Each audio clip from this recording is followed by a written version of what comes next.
It's a beautiful thing. It's a beautiful thing to be back. Now, today I just slid into home plate at the last minute because I took a trip to Labadi Beach, and today is Ghana's Independence Day. And I knew something was coming for this day, but it told me so many different things. And when I found out, I was like, okay, I need to get down there. Master Glam, you're here. I love you. We spoke earlier. Thank you for the kind words. Just let me know if you can hear me clear enough, and we'll proceed. And I'm going to admit, I have a weakness here in front of me. I have a big half a loaf of raisin bread and some pineapple mango juice with ginger. So there will be times I'll be taking some bites, but I'll kind of, mute myself. That's my weakness. I got to get it. It's something I shouldn't be indulging in. The juice is cool, but the other stuff there, I gotta pass on the other stuff. But I want to get into this. I want to say that most of the things that I'm going to speak about tonight, it's real stuff I've read, stuff I've experienced, and this is not going to be enough time to talk about this. I need like 5 or 6 hours, and get some participation involved also. And tonight we're also going to have Positively Angela, and we're going to do it on this channel, LANCESCURV Live. I thought that maybe it would be a problem if we, because of the ban, I said, well, listen, we could push it back 2 days. She said, no, we can just do it on this channel, and she'll share the link. So I'm going to probably end this up around maybe 11:30 my time, 6:30 for you on the East Coast, which, I want to know I have a limited time because I really want to go in. And maybe I'll do this again tomorrow night, part 2. Let's just see how it goes. Let me first off start by saying that this is a very, very close subject to me. It's not about just marriages when you marry in, but also just dating, who you deal with, who you get your soul ties with. It doesn't always mean that it's going to be something sexual, because you can have soul ties without having sex. And I can leave a message here. No, I can't. I want to leave it in because Coach Certified just say it. I'm going to type for her real quick to say, go to LANCESCURV Live. For the show. Okay. Which I always broadcast there anyway. Like in the last 2 weeks or so, I've always been, that's where it is.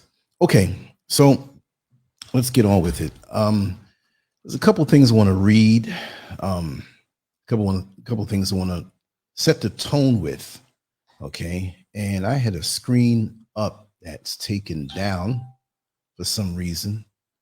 I must have hit it down, and I wanted to start out with that so we get an understanding on what dysfunctional families are and dysfunctional bloodlines are. Okay. A dysfunctional family is characterized by conflict, misbehavior, or abuse. Relationships between family members are tense and can be filled with neglect, yelling, and screaming. You might feel forced to happily accept negative treatment. There's no open space to express your thoughts and feelings freely. You see, that's very important. There's no open space to express your thoughts and feelings freely because the dysfunctions have been normalized. See, in a dysfunctional family, dysfunctions are the norm. And you'll find yourself, not that we are perfect from dysfunctions, mind you, especially us as American Africans, Caribbean Africans, transplanted Africans across the globe and diaspora, which this is our planet anyway. Somebody else messed that up, right? But focusing on this, the dysfunctions, from what I see, is the norm. So all of us have a certain measure of dysfunction, but how much poison do we need to kill ourselves? How much poison do we need to kill ourselves off? Because you can take a shot, a minuscule drop, or a tiny, tiny, tiny pinprick of deadly poison into your system, and it doesn't do anything to you. So we all have dysfunction. So let me just say that in the beginning, because I don't want anybody to come into the comment section later on and say, well, you've got to have dysfunctions too. Yes, I do. And when I say normal, actually there is no normal, but for the sake of this particular show, normal, which can be anything, but being healthy for the most part. So you can take that small pinprick of poison in your system and still be healthy, meaning that your dysfunctions that you've gone through and that you have in an even majority healthy household coming up, it's not going to bother you. When it's a household of love and support, as opposed to a dysfunctional bloodline, that when you marry into this thing, it looks, or even before, it looks so perfect because you have to, or they have to straighten up to lure you in because they need your energy. They need the normalcy. They need to inhabit your mind, your body, and your soul with their cooties, with their, like tag you're it, you got the cooties. Well, they're luring you in to get you that way, right? Let me read a little bit more of this, right? Because there's another article I want to read here. There's a whole lot that I want to read here, right? So let me move on to that particular page, all right? Many issues that present themselves later in life may stem from childhood. 1 in 7 children experiences trauma, which can have impacts into adulthood. Let me say this. They say 1 in 7. And this is not an article geared toward us as African people worldwide, trapped in a system of white supremacy, which we already know. We already got that going on. But this stuff in the home, that sets us up to even be worse off when we deal with the racism. A lot of us are not even aware of the racism because of the things that we go, oh yeah, we're aware of it. What I'm saying is that we're so beat up. It's like meat tenderizer, tenderizing the meat before it gets thrown in the oven or beat down a little more.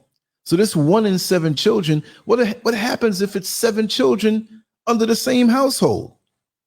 What about that? So you're going to have 7 out of 7. So maybe they're just spreading it out and including all children. And with dysfunctional families, they can have the ability to be chameleons and everybody act on point. So when you have a family friend that's distant or someone who is outside of that dysfunctional family to know what's going on, someone from another state, someone from another country that may be a family member, a friend of a friend or whoever, everybody acts perfect on cue. I've never seen nothing like this before in my life because I have experienced this deeply. It's like, wait a second, did you all get together and write a script or write some rules that as soon as this person, people who don't clean up, all of a sudden they're clean. People who don't flush after themselves and leave a little brown stuff back there, they make sure to do that. People who are very disrespectful to their parents and curse them out and call them bitch, they will act on cue because they know that that person cannot leave without with any information that when the gossip is said how terrible that family is, and they'll say, well, listen, it's been my experience that that's not the case. You see what I mean? So it's a chameleon thing. All right. Let me read some more of this. Okay. 1 in 7 children experiences trauma, which can have impacts into adulthood. Difficult or traumatizing experiences related to family dynamic can mean you grew up in a dysfunctional family. Start by exploring the traits of dysfunction and the effects of growing up in an unhealthy environment. It is an unhealthy environment. You can have parents that force you to clean, and visitors come over and say, oh my God, this house is so clean and the food is so good, but it can still be an unhealthy environment. Okay, let's read this again from a different viewpoint. What is a dysfunctional family? Dysfunctional families may look different from one another as family dynamics can become complex. The McGraw-Hill Concise Dictionary of Modern Medicine defines a dysfunctional family as a family with multiple internal or external conflicts that affect the basic needs of the family unit. For example, this may include sibling rivalries, parent-child conflicts, domestic violence or abuse, mental illness, single parenthood. And I'm not saying to blame the person who is a single parent, but that has its effects when the child may have bonded to the other parent, or things that are challenges that the single parent may not be able to handle that may be overwhelming. So we're not demonizing the single parent. Alcohol or drug abuse, extramarital affairs. Listen, when you creep out on your mate and you are arguing about that with your significant other, those children hear it, and it hurts them when they hear it, because if they identify with that particular parent, it's like you did something to them. Like a daughter who identifies with the mother, or the daughter that identifies with the father, she'll take up for him and demonize the mother, and this will go into adulthood. That's a knee-jerk reaction right there. Gambling addiction, unemployment influences, financial concerns, other traumatic family occurrences. And mind you, as these things happen, it doesn't mean that when they happen and it goes away time-wise, because it never goes away. The effects never go away. It's in your mind. You get triggered off when you see certain things, and it's in your mind. But when you reach out to another dysfunctional family member or a parent that has orchestrated this, because lots of times, and most of the time, the children didn't cause this. They grew up in this. And this comes from the parents, right? Right from the parents. So now there's an order, and you better dance to this, okay? You better dance to this. And you have other family members who know, who keep quiet about certain things, and they'll tell you, oh, it's the past. It happened a long time ago. So what if I punch you in your damn face and run away now for like 10 years and come back to the family reunion? You're looking at me crazy. I'm like, that's the past. But see, the thing is, the pain of trauma from the inside is unlike or very similar. I'm sorry, it is like it, but it's unlike it because you can't see it. And it's like it because it's very much a painful thing where you can heal from something physically done to you, emotionally and mentally, it doesn't go away. So if you are the victim of molestation, that thing is still strong in you, and it comes back with interest. It doesn't stay where it is and collect dust and go away like other dysfunctional members of the family wanted to go away because they favor that member that molested you, and you become the demon. See? And you have to walk with this pain, and you better not say anything about it because the whole family will come down on you. Some families have minor dysfunctions, while others have deeply rooted issues that become serious problems. Many factors can lead to dysfunctional family life, and each can occur in varying degrees, right? What are the factors of a dysfunctional family? If you grew up in a dysfunctional family, you might have faced concerns since you were a child. Let me check on something here. Okay, because we ain't trying to make nobody else dysfunction. I'm kind of covered up because coming in from the beach, I had sand on me. I was sweaty. And if I hit the wrong button, I'll traumatize all of you because I'm sitting here naked. All right. So we don't want to harm anybody's where you can't sleep tonight. Okay. Because that African heat is kicking. Right. So, okay, here it is. Let me say that line again so we can flow, and I'll stop interjecting unless it has something to do with the topic. Let me just check the chat room for a minute. Yes, Master Glam, you are there. I'm glad you're here. And I guess the sound is good. Okay, here we go back again. I'm going to read that line again just for the sake of starting back over again. If you grew up in a dysfunctional family, you might have faced concerns since you were a child. These problems may have worsened as you age and can still affect you in adulthood.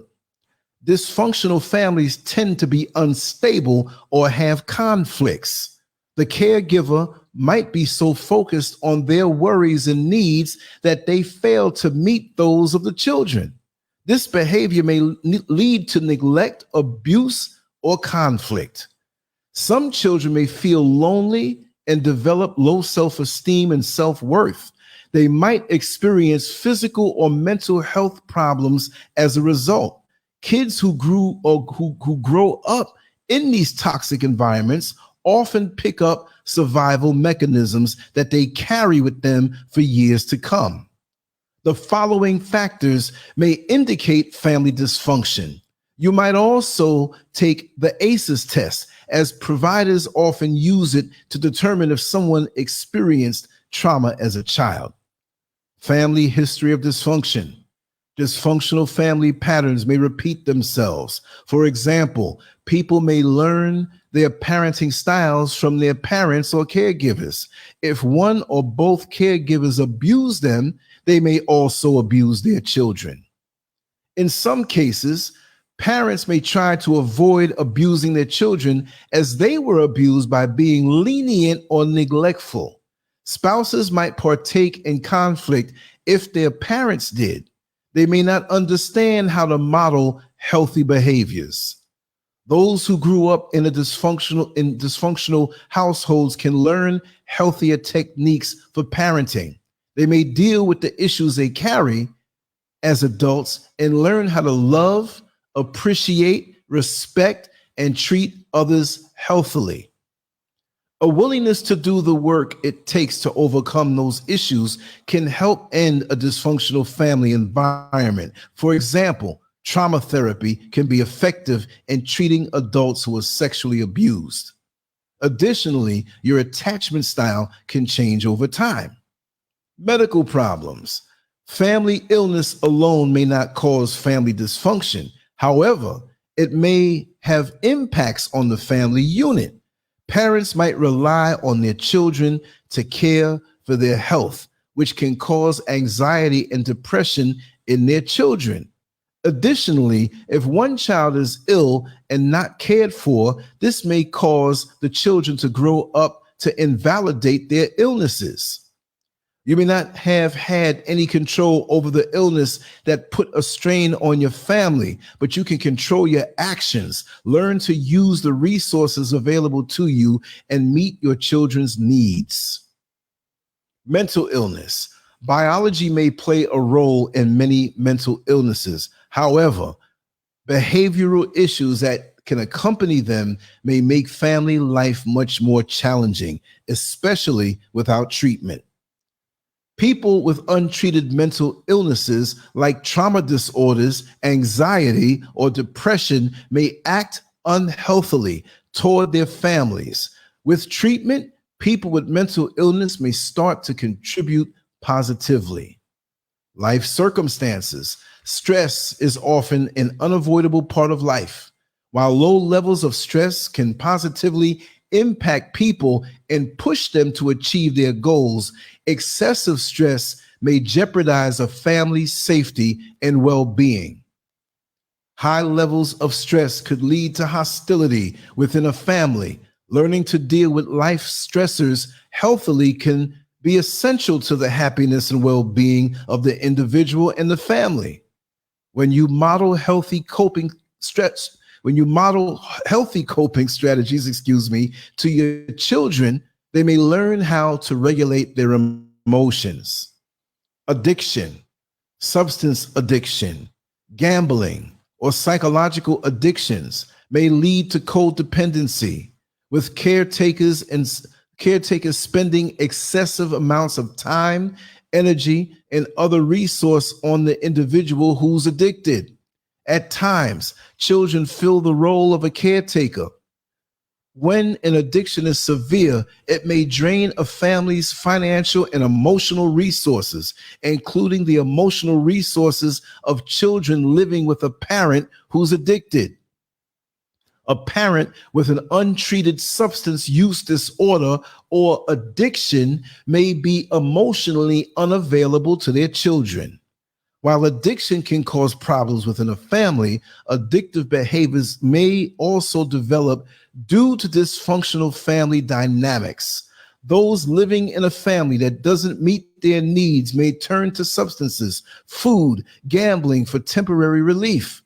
I'll throw in another one, porn addiction. And like they said, food. People say, food, you got to eat food. Well, some people eat excessively as a means of comforting themselves when they feel that caloric rush, but they keep on going. They don't stop. See? Perfectionism. Parents who are perfectionists or perfectionistic may put pressure on their partners and children, not just to do their best, but to accomplish the impossible. Perfectionism may lead to unrealistic expectations and be detrimental to family life. You got a person who cannot communicate in that household, no matter who it is. But usually it's one of the parents or both of the parents, but they're perfectionists. You better scrub that floor until it shines. You better not leave a drop of water in that sink when it's time to go to bed. Everything must be perfect and lined up perfect. They will do it. If they hang clothes in the closet, they'll measure how far out the shirts come off the coat hanger, and it has to be a straight line. Perfectionism, but yet they may fail drastically in other parts of their life that's destroying their life because they don't communicate. They don't talk.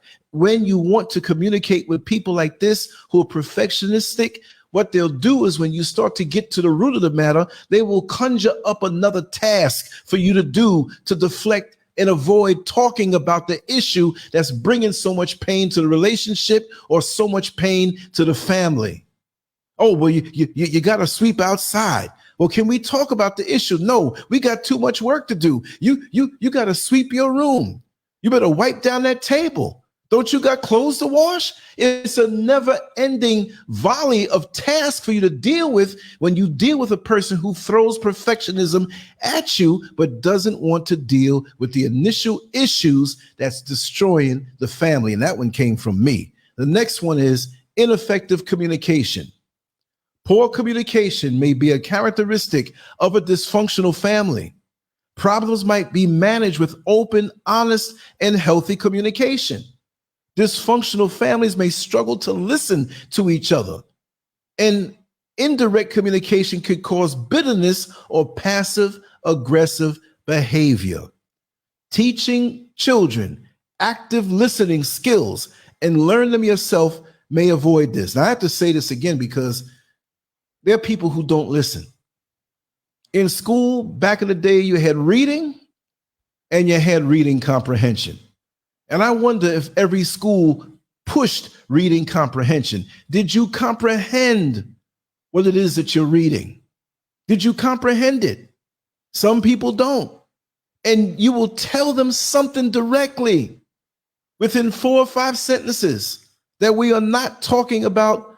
Let's just make something up. We are not talking about the Democratic Party. We're talking about Republicans. And in the very next sentence, they'll turn around, well, Democrats, and say, listen, in this conversation, we're not speaking about the Democratic Party. We're speaking about the Republican Party. We'll talk about that another time. Now, in the Republican Party, oh, but the Democrats said, you're like, wait a second, are you understanding me?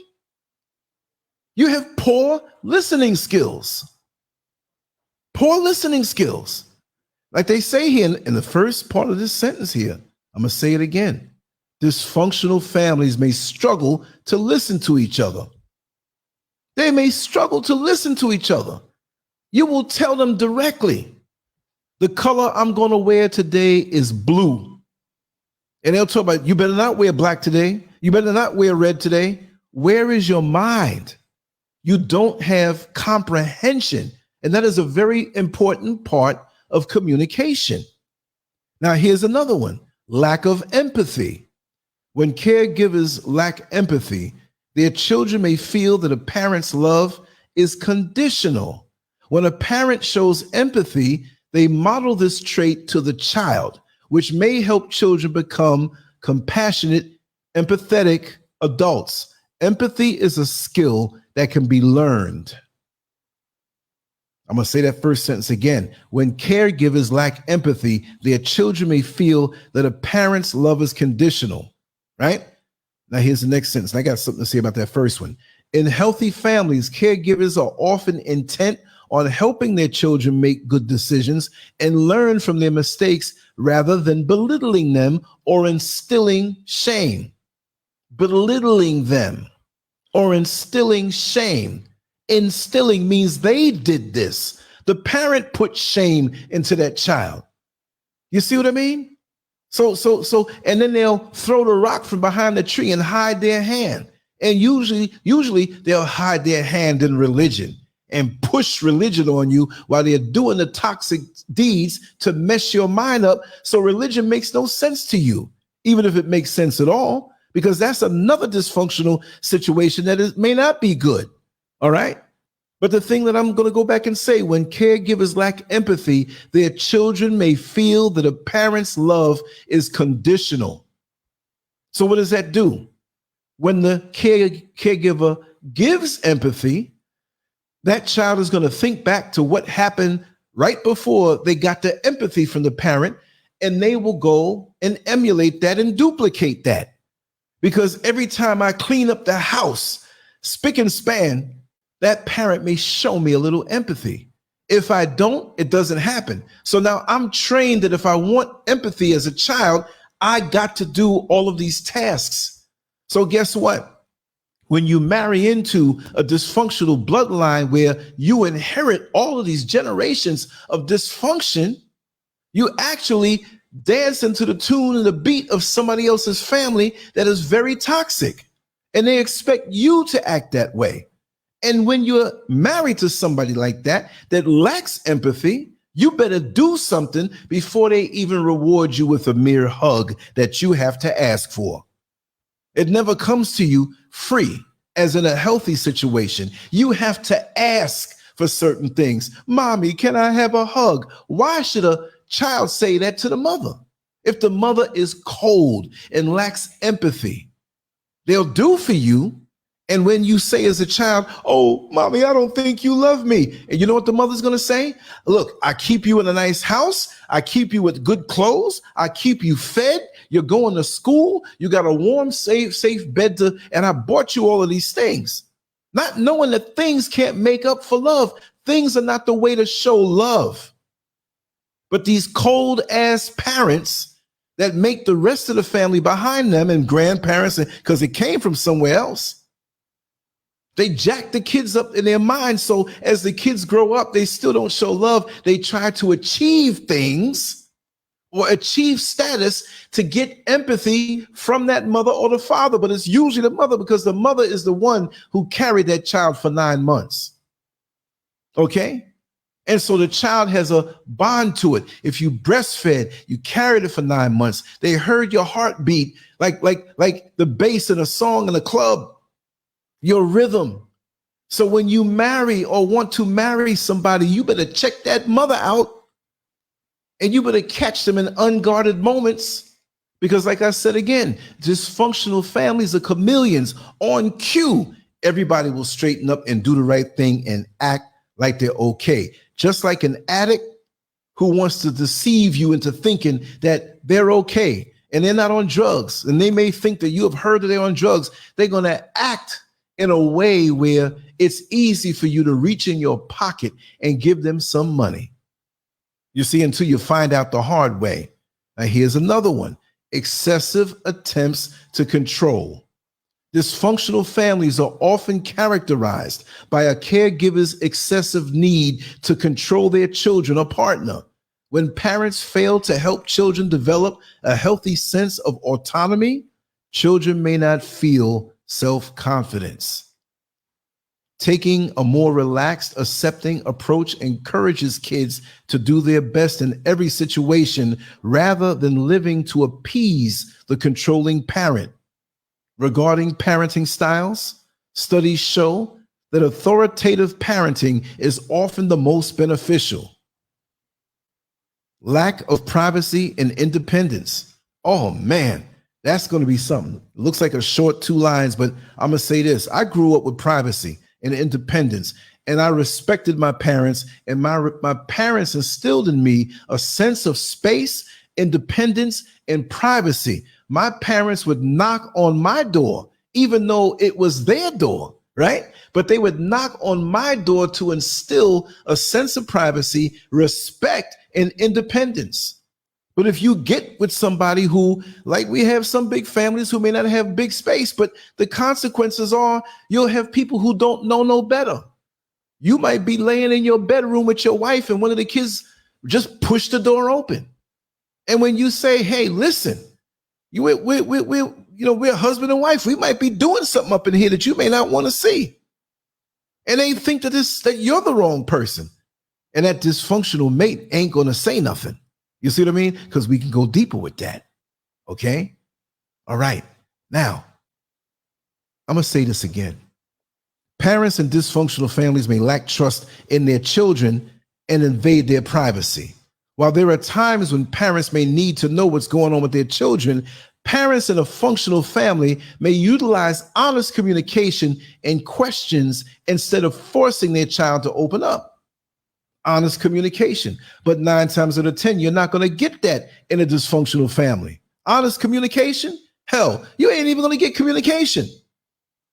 It's so much deflection and not even hearing the next person. Like we said, we can read something, and I've been in classrooms, younger, in school, elementary school, middle school, junior high school, where you'd have somebody, the teacher would have somebody read a page out of a book, and we'll take turns doing that. And as soon as he finishes reading or she finishes reading, the teacher will say, okay, do you understand what you just read? Sure, I do. Yes, I do. Well, tell us what you just read in your own words. And they're sitting there looking like Ralph Cramden on The Honeymooners. Hamada, hamada, hamada, hamada, hamada, hamada. You got a problem when you can't comprehend. You got a problem when you can't listen to what the next person is trying to express. And we got a double problem if you can't listen and they don't express it properly. Some people will tell you part of something and not tell you the whole thing. And I think that most schools from as early as 1st and 2nd grade have taught you when you communicate, you want to express the who, what, where, why, and when. Who was it? When did it happen? What was it? Why and when? Some people will tell you the who or the what or the when or 2 of them and leave the rest out. And when you ask them, listen, I don't understand you. You just told me part of the equation. They get mad at you because they were not taught the proper way to communicate. And to hell with you if you don't understand it. There ain't that much listening in the world. When you listen to somebody who is a poor communicator or who refuses to communicate. So could you imagine if you have one who refuses to really be honest and open in their communication and cover the who, what, where, why, and when, and you have another person who is a poor listener? It's going to be complete chaos all the time. So some people just pull away and just let time go by and just don't spend time with the person or their family. That's what happens. Okay? Constant criticism. Criticism may run rampant in a dysfunctional family. At times, the criticism could be blatant. Let me just check and make sure the controls are good. Okay. Now, where was I? Okay, let me see. I lost my place. Let me just start it again. Criticism may run rampant in a dysfunctional family. At times, the criticism could be blatant, with parents chastising everything the child says or does. In other times, parents may take more subtle approach by using sarcasm, insults, or teasing. When criticism involves attempts to frighten, control, or isolate, it may signify emotional abuse. That one was, let me look at this one again. Constant criticism may run rampant in a dysfunctional family. At times, the criticism could be blatant, with parents chastising everything the child says or does. I've seen that. And they wonder why their children don't grow up with any confidence. That even when they're forced to be in the outside world and pay bills and get a stimulus check car or just do the bare minimum, that parent will flip around and try to clean up what they did to the child and say, oh, they're doing very well. No, you just don't see what the hell they doing as adults because they ain't going to bring it to you because you messed them up. Other times, parents may take a more subtle approach to using sarcasm. I mean, talking slick out your mouth to your child because you think you're going to get them to elevate. Or maybe you're using sarcasm because you see you had the same problem when you were younger and you see it in them and you're really showing hate on yourself to them. You're projecting your stuff, the insults and the teasing. Why would you tease a child? Children, when they're young, their mold is not set. And what do I mean by that? When you put out concrete as the sidewalk and it has the wood around it and you smooth it out and you put the joint between it, the expansion joints, most people in their normal mind, when you put up things around that, will not walk into that. They'll walk on the side of the street. They'll walk maybe inside where the sidewalk is if you can. But some people see the signs, see that this is something that is not developed yet all the way and put their foot square in the middle of it, not realizing that these children are going to hear this for the rest of their life. They will tell you everything is all right over the phone. And when you get around, oh, everything's just perfect. No, it's not that way. You ever walk down the street where there are a bunch of dogs and they have nowhere to go and they leave feces all over the street? And you try to avoid stepping in it, but all night long it snowed and the snow looks pretty coating the street. So you step freely because it looks so perfect. But if you step in the wrong spot, you're going to have all them grooves and grooves up under your shoes. It's going to be filled with feces because it was covered and looked to be pretty, but the damage remained. So when you step in concrete, you leave a mark.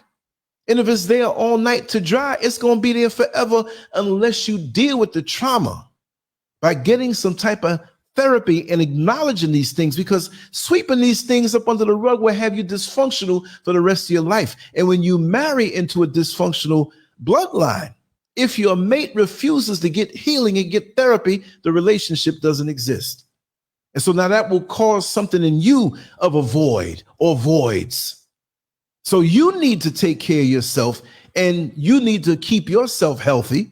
And you can't dance to that music that was inherited in the marriage generationally. See? Okay. There are 5 to 6 common roles in a dysfunctional family. I see 5 here. Okay, is there a 6th one? No, I don't see it. Okay, here it goes. Number 1, enabler or caretaker. This is in a dysfunctional family, the roles. So we can look at our families and see who has a role a little more that they really shouldn't have. Number 1, enabler or caretaker.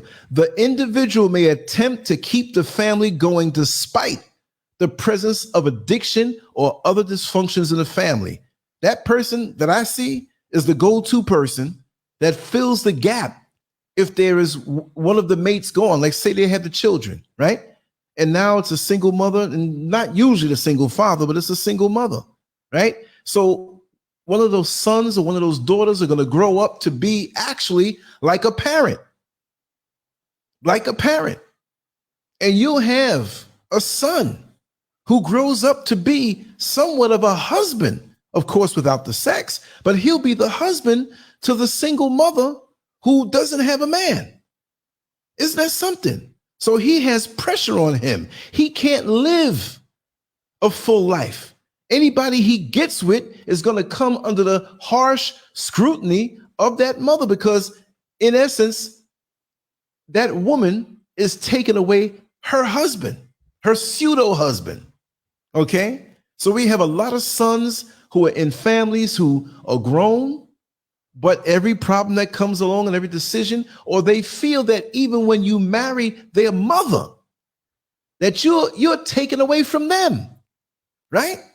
So now you got to compete with the son to be the husband because the son is really the husband. Ain't that something? And I'm not talking about sex. So you butt heads when it comes time. You say in your home with your wife, okay, I'm going to paint the wall a certain color. And he may step by and be like, no, I don't want it that color. I want it this way. It's like, Negro, you don't even live here. You're not even the husband. But that wife of yours will let it go on because in her mind, he's more of a perfect fit because he will not leave her like that ex-husband or that other mate left her. So he's a safe bet. But the same thing goes with her daughter. And I'm not going to say it's always with the single father, right? But the daughter, and not to get too deep, may favor the father who still might be in a relationship, but because he's having problems with the mother, she becomes the pseudo wife. She becomes the one that says, Daddy, are you hungry? She becomes the one that says, you know, I'm not going to go out with my girlfriends today. Daddy, your clothes and your uniforms are too dirty and you got to go to work Monday, so I'm going to clean them up. And the wife refuses to do it because she has a gripe with him because she lacks communication skills and won't listen. Or maybe he has the communication skill problem and won't listen, okay? But usually, so children are easy to mold in. This is me saying it. They're easy to mold into the perfect mate in a sick way. And I'm not talking about anything of molestation or anything sexual or anything that's not proper. Now, you do have situations like that, and that's the topic of another show. That's the topic of another show. Number 2, scapegoat or troublemaker. The scapegoat or troublemaker may become sick, weak, angry, or rebellious in response to their treatment. They may receive the majority of abuse or maltreatment. I'm going to say it again. Scapegoat or troublemaker. The scapegoat or troublemaker may become sick, weak, angry, or rebellious in response to their treatment. They may receive the majority of abuse and maltreatment because they don't fit in. So they're going to be rebellious. They see what it is inside the house. There's always somebody in that family who reads everybody like a cheap novel, but nobody wants to be bothered with them because they see it for what it is. And people don't want to see themselves in that dysfunctional mirror. So these proximities will go on into adulthood, where you have a brother and a sister who seem to have gotten along, but the brother has some hidden resentments and does them in somehow, you know, or and you'll have family members who they talk for a time or they don't talk for 20 years and then you see them for the next year and everything seems to be fine, but nobody ever dealt with the issue. And when that issue stinks up the room when they're in there and somebody begins to say something like the scapegoat or the troublemaker, here we go again, it all breaks up and we won't see each other for another 20 years. And most often we see each other at funerals. Or if somebody got in a bad accident and you have to visit them at the hospital. And they don't learn from this stuff to say, you know what, life is too short. Let's iron out the kinks and make it right. But just because you have the same DNA doesn't mean you're going to get along with them. It's just like sometimes you'll say to yourself, and like I said, I've learned this stuff from being around people who were in this situation. But my mother, when she went back to school in the early 70s, I used to look at all the psych books that she had in the classes that she took, and I had an understanding and I would ask questions. And growing up, I would see certain things. Look, I didn't really have many dysfunctions. I'm going to tell you, my brother, 11 years older than me, was heavily addicted to whatever drug was out there. Heroin, crack, meth, whatever it may be.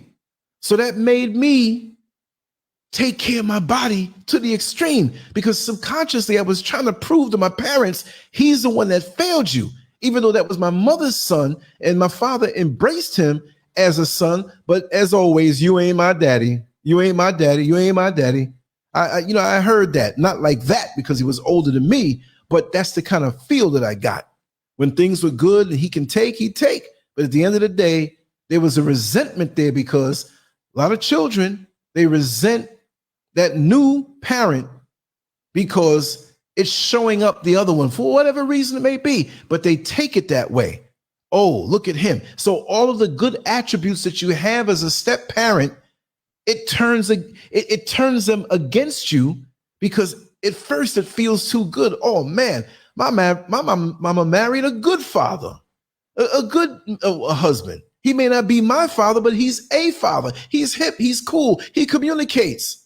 And something goes off in their head, especially when that ex comes back into their life to whisper in their ears because he heard everything is going good.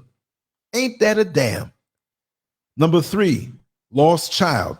The lost child may spend most of their time alone, avoiding the family and its dysfunctional ways. The lost child in their own world, never letting you into their thoughts, always distant, always quiet, may be at all the functions, but sitting off to their side. You don't know what's going to happen with them when they grow up. They might be a potential scapegoat or troublemaker, but you don't know that yet. And when they get older, there's always that lost, quiet child that when they get older, usually standing around the deathbed of one of the parents, they tell everybody off to the point where they can't say a damn thing because they know it's right.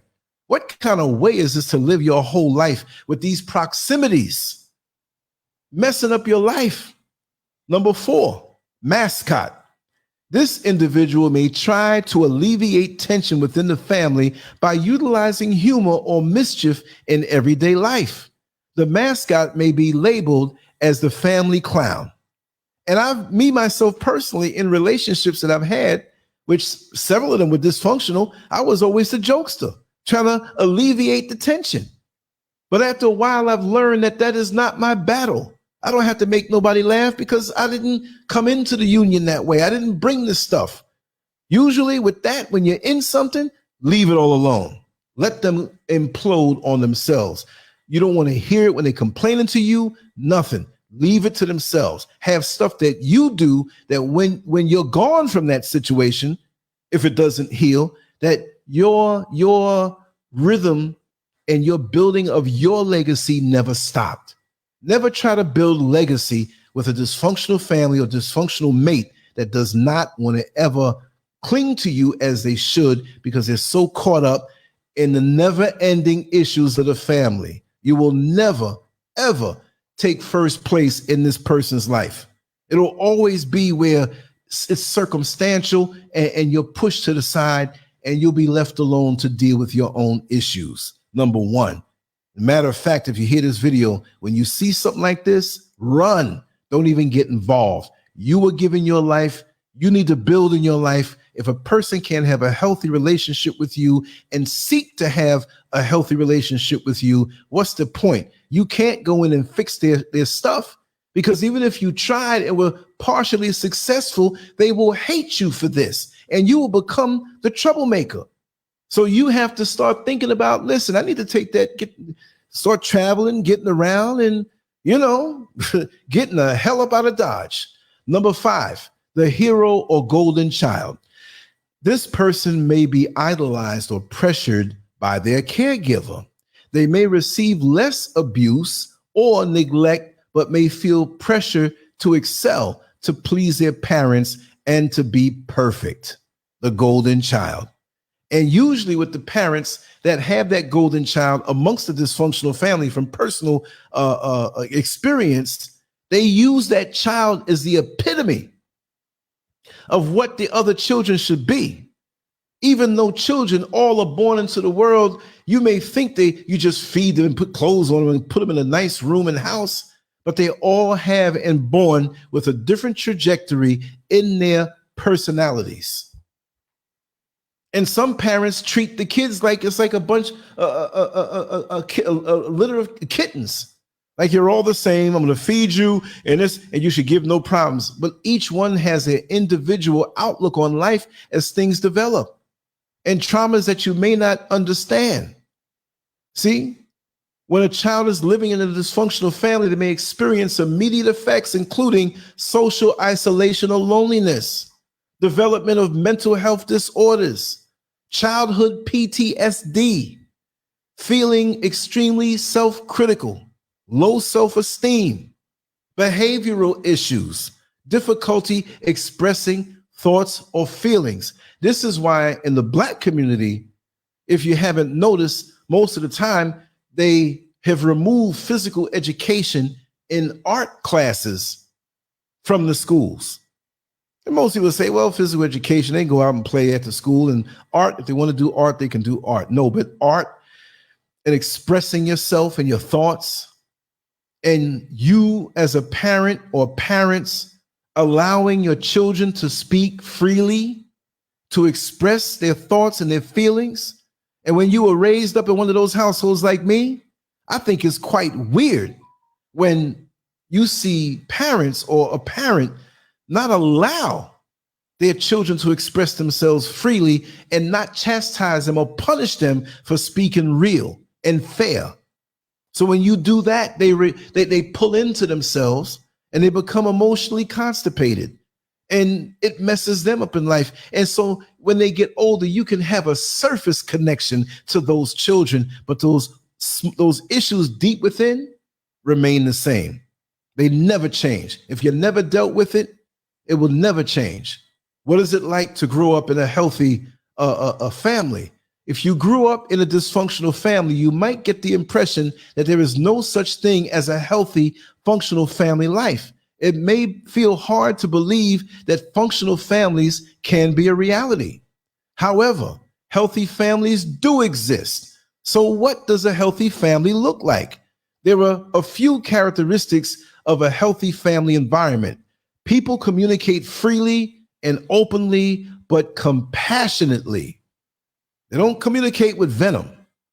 They don't have this extreme hurt because they grew up in a healthy environment. They communicate freely and openly, but compassionately. And these are the people who will learn how to communicate very well pretty much with anybody because they had how can I say it? A training camp of healthiness in their life.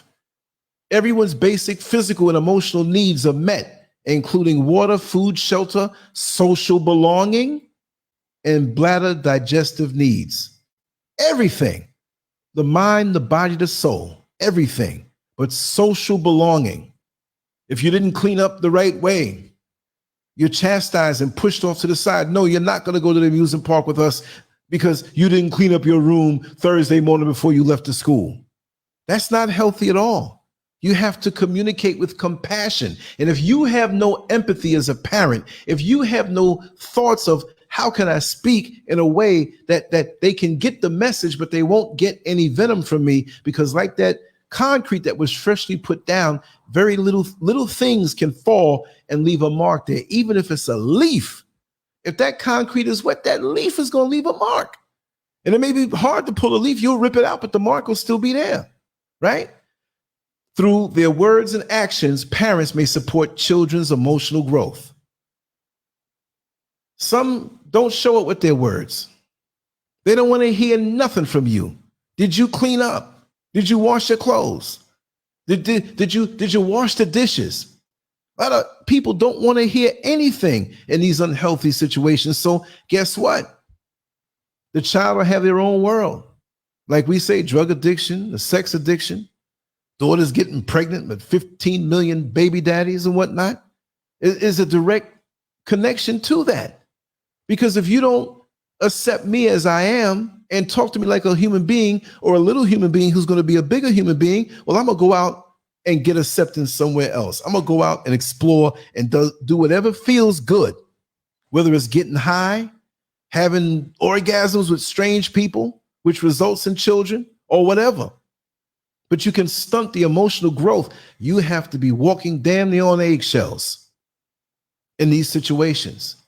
Not that you're scared of your children, but you don't want to mess up that hardening, that ever hardening concrete. And when it hardens up, it doesn't harden the heart. That's just a comparison. When it hardens up in a healthy way, where you still see that finish, when you see concrete that was freshly done, but it was dry, right? And it's nighttime and it rained a little bit, that concrete looks wet because the surface is smooth, because everything was done right and it was allowed to congeal properly, to heal properly. So anything you see as a mark on the surface could be indicative of something major.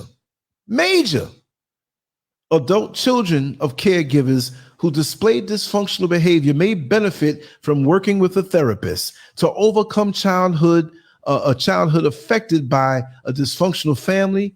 Healing internal wounds can be a decisive step. Studies show that many adults feel most comfortable at home, which can make in-person therapy feel daunting. If you relate, you may enjoy trying therapy from home in the form of online counseling. Online therapy can be effectively treat various mental health conditions and heal certain kinds of trauma. While many problems often arise from adverse childhood experiences, your mental health can be affected at any life stage. So it doesn't mean because you grew up in a healthy household when you were young, you can't be driven to madness when you're older. So you got to stay on these things. You see what I mean? PTSD is not just for people who went to war, because most of us haven't gone to war. And most of us have PTSD. I feel that military veterans who have been in combat or whatever stress they felt, they are the minority, but they are known for that. Post-traumatic stress disorder, right? So these are the things, and I didn't know I was going to take up so much time talking about this. So what I'm going to do, I'm going to bring this and talk about this tomorrow for sure.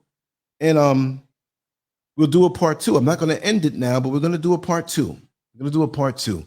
There's another article I wanted to read, but you know what? I didn't want to dominate with just reading. I didn't.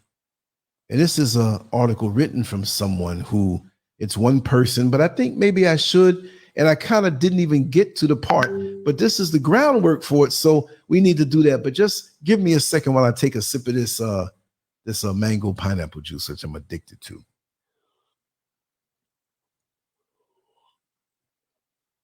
Because I just did an hour nonstop. So like a boxing match, this is the rest between rounds. Just a minute.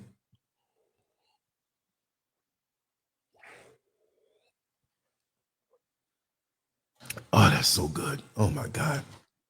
Let me see if we have enough time, because I'm going to touch on the topic, the title topic, but there were certain points in this article that were very good.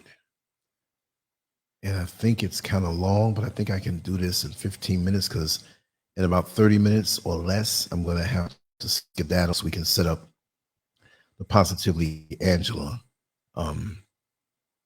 episode. And as a matter of fact, you know what? This would get to, I think I'm going to, let me see, because there's a lot of extra stuff here. Okay, you know what? Let's just boogie. Let's just boogie, because I don't want to slice this too thin, because I said a lot of things already. Okay. This is one of these authors that have, you know, some made up name, Illmatical. And I got this from medium.com. And in the description area and on the website, when I upload this particular edition to the website, I'll put all of these links in there. And if you go to LANCESCURV.com, I got in so late I didn't have a chance to upload this particular episode to the actual site. But they were each one in this last week, you know, during the ban. It will be where they'll all be there originally and put up on LANCESCURV.com to catch up, right? So we're going to do it that way. I'm going to read this. And this is kind of like touches on dysfunctional families, but, you know, and somebody wants to get through to me really bad. And I don't know. Am I going to stop and have a private conversation? Or maybe what I should do is just cut the phone off, because it seems to be very popular right now. So I'm going to cut this off a little bit. And I'll probably start doing that unless I want to take calls in. Okay, let me see. Okay. They can ring and they can leave their message. But nobody leaves messages. They ring, ring, ring, ring, ring. But nobody leaves messages. I don't understand it. So I'll just keep it like that. Anyway, the title of this article is, Are You the Black Sheep in a Black Family? Now, this guy's kind of hip, you know, so I'm going to be saying things the way he says it. A look at how dysfunctional behavior within Black families is often normalized, contributing towards the isolation of a particular family member, the Black sheep. If you believe you're a Black sheep in a Black family, there is hope. It's possible to get free. Now, mind you, You might be that person who married into the bloodline, like the title of this show, and become the black sheep. You know what I'm going to do? We're going to save this article for tomorrow, and I'm just going to expound on this particular point because of the title of the show, which again is, okay, I want to get it right. Marrying into a dysfunctional bloodline is like cleaning up the mess after someone else's party. Yes, let me freestyle this. Like he said in the article, it's normalized. So when you marry into a dysfunctional bloodline, it doesn't mean just dysfunction. I'm a man, so I'm going to speak it as marrying into or marrying a woman. Okay. I'm not with the Dwayne Wade stuff here. We going to deal with that. It's bad enough. Could you imagine what's going to happen with his son when he goes to the daggone transgender castration station at the age of 18? Those underlying issues, could you imagine? And turns him into a little girl or a young girl. And we know that's not the truth. And that girl now wants to marry a man. And he knows this? I don't know. Look, I'm not into gossip, but this is one soap opera I definitely want to see. They need to make the Dwayne Wade thing a reality TV show for real. Let me take another sip because I'm gonna go strong. We're gonna finish this bad boy strong.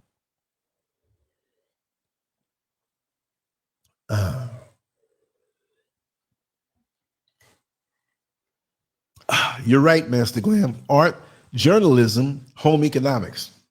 I forgot those two. You know, we had to learn as men and women how to sew and do patterns.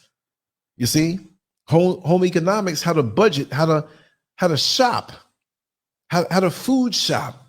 You don't go into one store and buy everything that you need there because there's maybe 5 products that are so overpriced that if you go to another store, you can get a better price. And that other store is along the way. You chart your way out.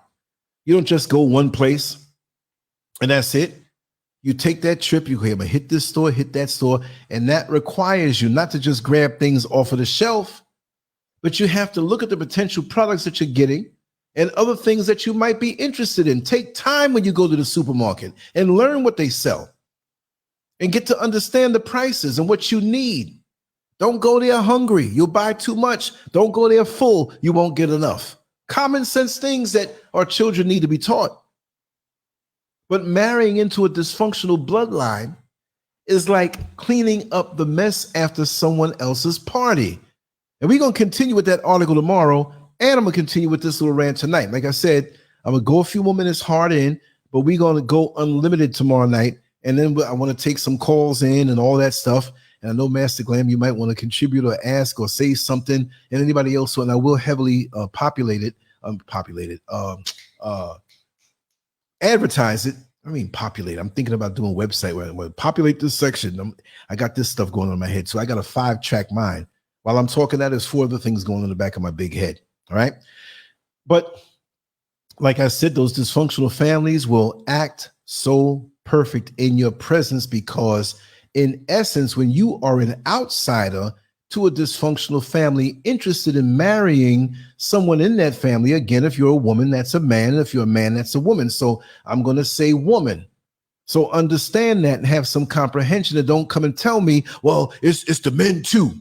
I'm married into, well, you didn't hear me then. This goes for both, but I'm not going to say it twice. It makes no sense to say it twice. All right. So, okay. Yeah. I just saw this pop up and it's a fat one. So I'm going to, Master Glam, I'm going to look at this. We even had communications as well, where they did the morning announcements and stuff via television. Exactly. It taught you how to do the editing and learn the technology. You know, it's no more. They don't want you to know this stuff. Excellent. And you know what?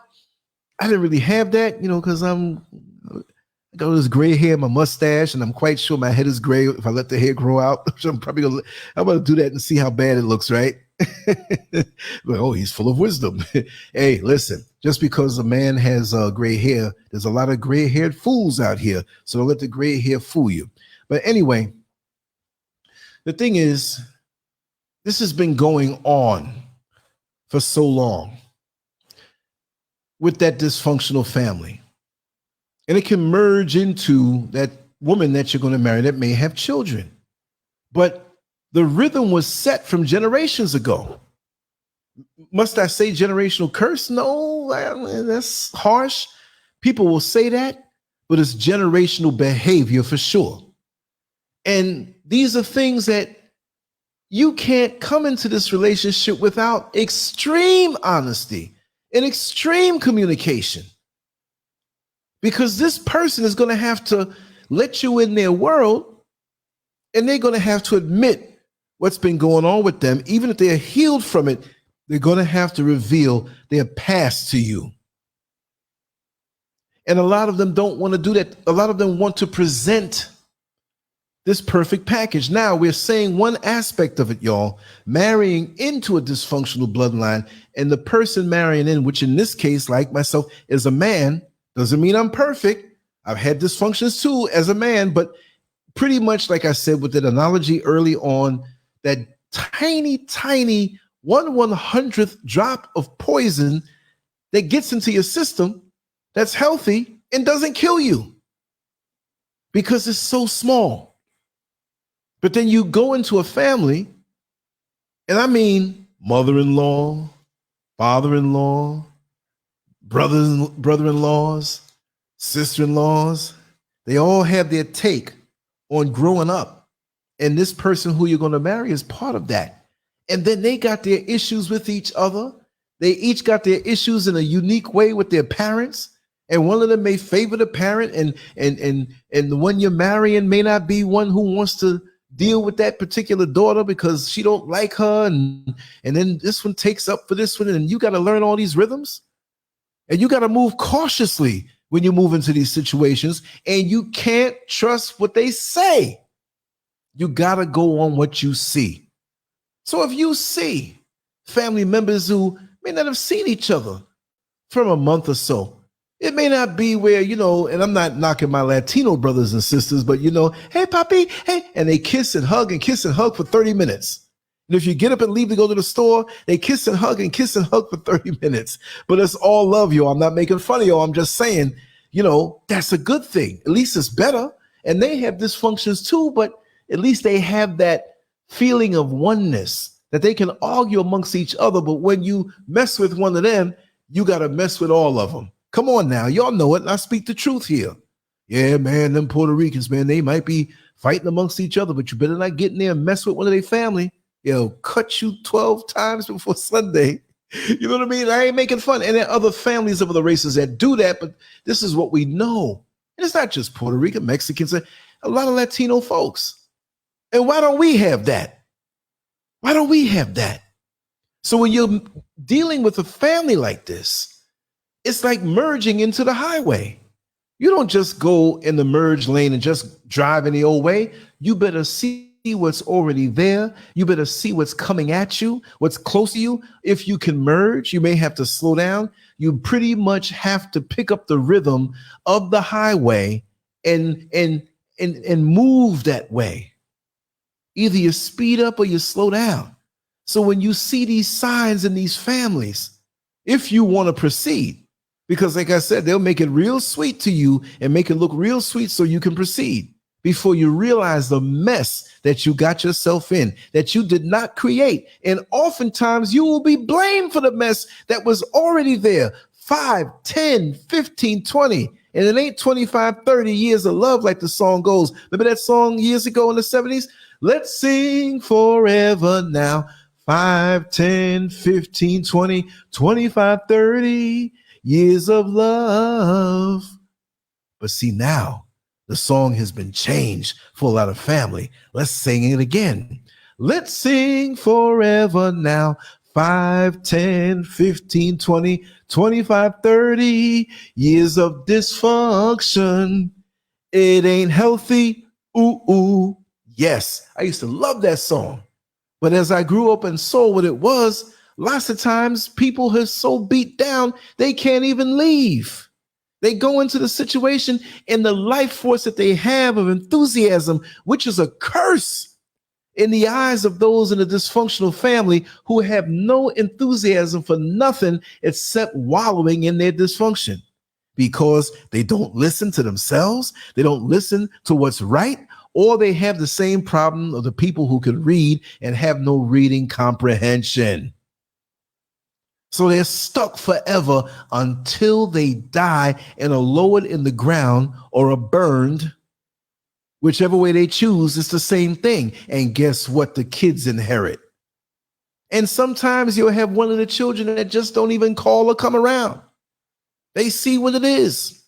And or those children go out into the world and see normalcy. And I don't mean normal like it's some bland thing, because really there is no normal, but I'd really rather say healthy.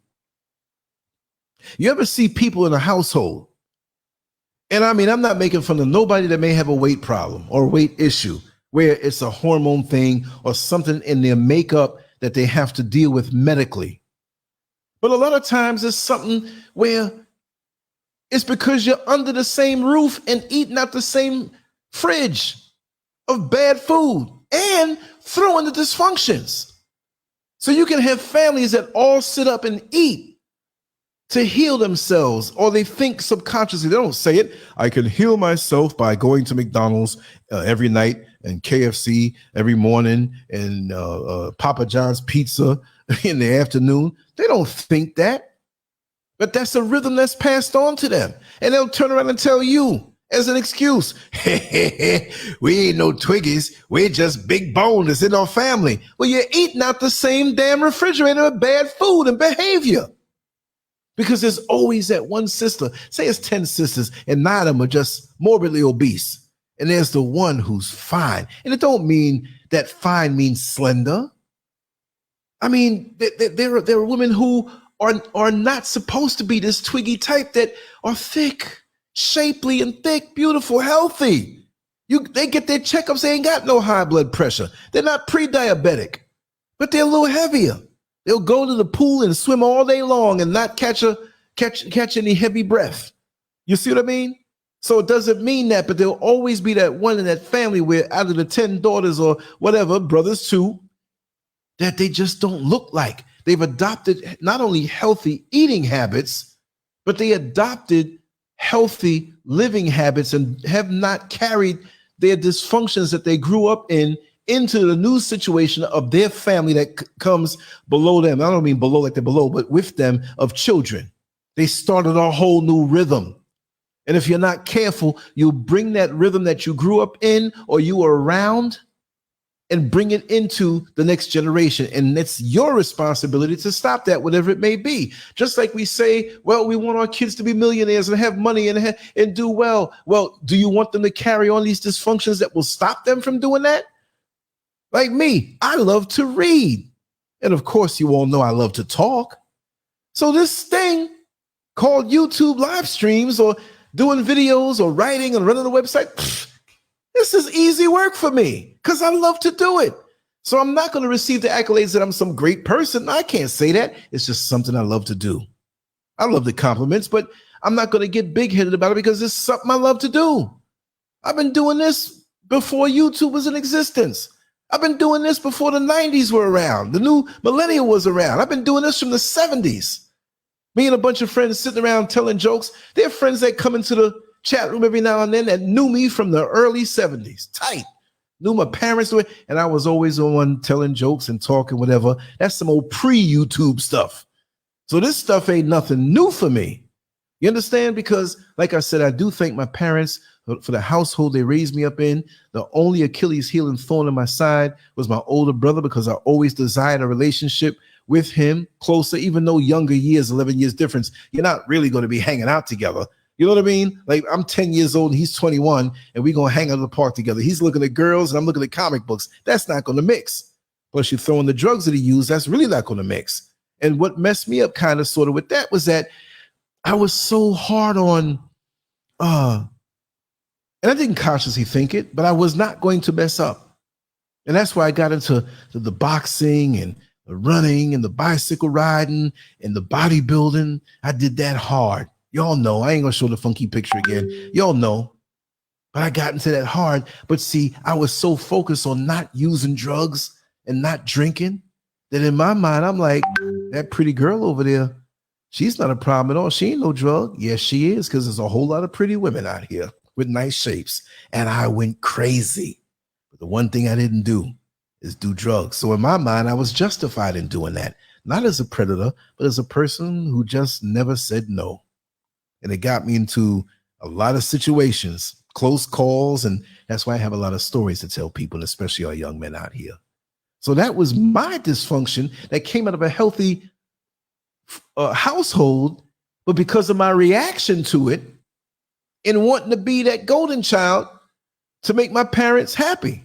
So see, you can have a nice household that's healthy and take a certain thing a certain way, and it becomes unhealthy. So I always wondered why. Why am I like this? Why can't I stop? It wasn't actually a sex addiction, even though it ended up in a sexual way. But you know, I think the love that I wanted from my brother, I wanted externally. My parents gave me the love, but I think I looked for that in women in a sick way. You know what I mean? It wasn't sick like I want to get love from my brother, but I want to beg you down. No. I'm very romantic. I'm very loving. I'm very giving. I gave women what my brother didn't give me on a hetero level. It was no sexual thing, of course not. But that was a gap that I sought to make up that way, in a very unique way. And I've talked to other people who are like that, who really didn't even understand that about themselves when they got older. Like, man, you hit the head on the point. And this is why I like to go in on topics in a surgical, precise way. You see what I mean? But with that article, I'm going to continue that article tomorrow. Right now it's 12:18 for me, which is, this is early because even after we do the Positively Angela show, I got a couple hours of work, right? And we've been on for an hour and 19 minutes, which is short for me. But in order to break this down equally, that when we come back into this thing, I'll read that article, the next article. We have this article that touched on this, but that other article is shorter, and I'm going to go in, and we're going to make this a couple hours long tomorrow night. We're going to go into the in. All right? So I hope you enjoyed it, Master Glam, and my other dear friend who's on. I know who it is. And again, thank you so much for your support, Master Glam. I'm glad you're here with us and you stood the test of time. People come, people go, people show themselves to be frauds. And sometimes it's not even about that. Sometimes it's just time to grow into whatever you want to grow into. You know, we all have our journey, our trajectory, but I will say it's all love and it's all good with you and those who support. And it doesn't mean just financial support, but the support of being here, sharing, liking, and subscribing, and even correcting me in something that I may have said wrong. We're all here to grow together.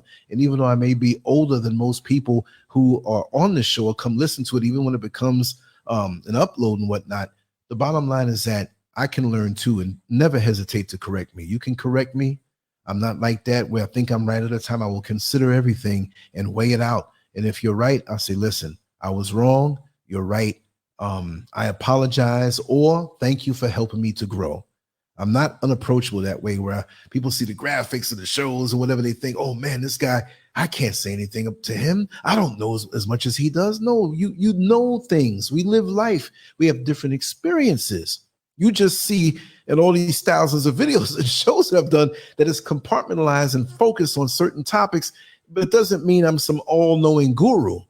You see, YouTube can get to people's heads sometime, and personally, I've seen that. They get the praise and stuff, and they start really getting into that end of it.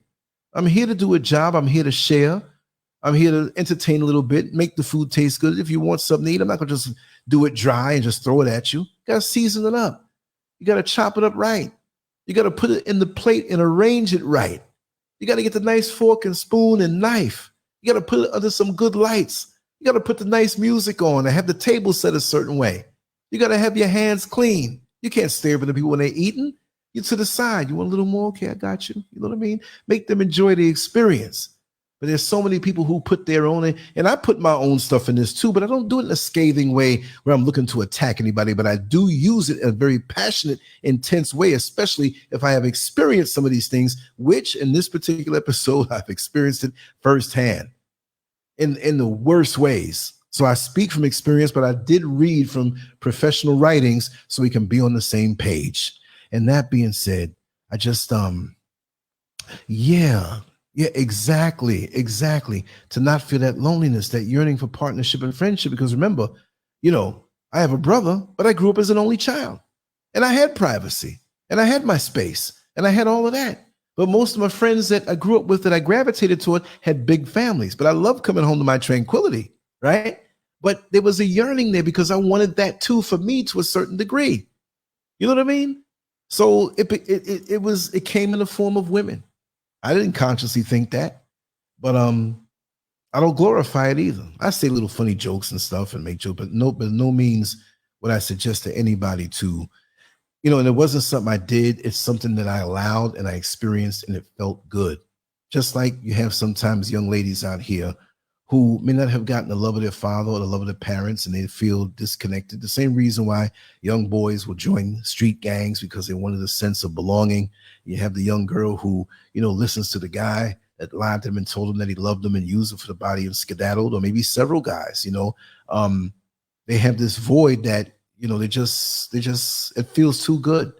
They know what the world may say. Oh man, you fast, you're running around, you might be a little whore, but but they don't care because this thing feels good to me in my soul, but it's temporary, and what made me and what I've been through made me what I am today. But the bottom line is if I could do it all over again, I'd be a virgin until marriage, and I'll take my time and find out the right one and talk it out and whatever. I've got a lot of mileage on me, but in a way it doesn't look like that.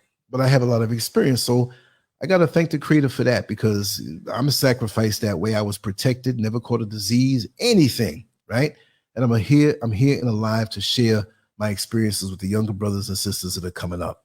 Because trust me, I don't know how I'm still alive. Trust me, and that's what I got to say for the day. So thank you all for being here. And even ahead of time, for those who hear this ahead of time, thank you all for being here and know that I love you all. And I'm going to set up Positively Angela's show. She's going to be on the same channel here, but she's going to share it out. So those who know it, and I'll put it in Telegram and everything, spread it out. She's going to have a show and she'll be able to share it with her followers just the same. And I'll put it up on Wednesday when my channel opens up, my main channel. But I'm always going to be broadcasting simultaneously here on LANCESCURV Live as a backup because the daggone sure came handy. It's like that little beat up car you have in the yard. You maintain it. It got a little rust on it. It's not as pretty. And you have the nice car that you always drive. But one morning that car didn't start. And that one little car there that doesn't have too many amenities saved the day.